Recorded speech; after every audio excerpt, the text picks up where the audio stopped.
നമുക്കൊരു അവിയൽ എളുപ്പത്തിൽ ഉണ്ടാക്കിയെടുക്കാവുന്നതേ ഉള്ളൂ. പെട്ടെന്ന് തന്നെ കാര്യങ്ങൾ ചെയ്യാൻ പറ്റും. അതിന് വേണ്ടത് ആദ്യം എല്ലാ കഷ്ണങ്ങളും നീളത്തിൽ മുറിച്ചെടുക്കുക. മെയിനായിട്ട് ക്യാരറ്റ്, നേന്ത്രക്കായ, ചേന, പാവയ്ക്ക, പയറ് ഇത്രയും മതി. ഇനി എന്തൊക്കെ കഷ്ണങ്ങളാ വെച്ചാൽ അതൊക്കെ ചേർക്കാം. നന്നായിട്ട് കഴുകിയെടുക്കുക. അപ്പോൾ അതിൽ ആവശ്യത്തിന് വെള്ളം അപ്പോൾ തന്നെ ഉണ്ടാവും. പിന്നെ എക്സ്ട്രാ വെള്ളം ചേർക്കണ്ട. പിന്നെ അതിൽ വേണ്ട ഉപ്പ് അളവിൽ ചേർക്കുക, മഞ്ഞൾ ആവശ്യത്തിന് ചേർക്കുക.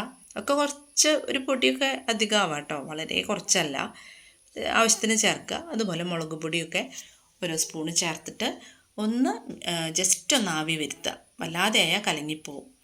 അപ്പോൾ അതിന് ശേഷം കഷ്ണമൊക്കെ ഇങ്ങനെ വേവാൻ പാടുള്ളൂ. എന്നിട്ട് നമ്മൾ എന്ത് ചെയ്യുക വെച്ചാൽ ഒരു വലിയ ഗ്ലാസ് നിറച്ച് പുളിയുള്ള കട്ട തൈര് ചേർക്കുക. ഇത് നന്നായിട്ട് വെന്ത് കിട്ടണം, കഷ്ണത്തിന് നല്ല വേവണം തൈര്.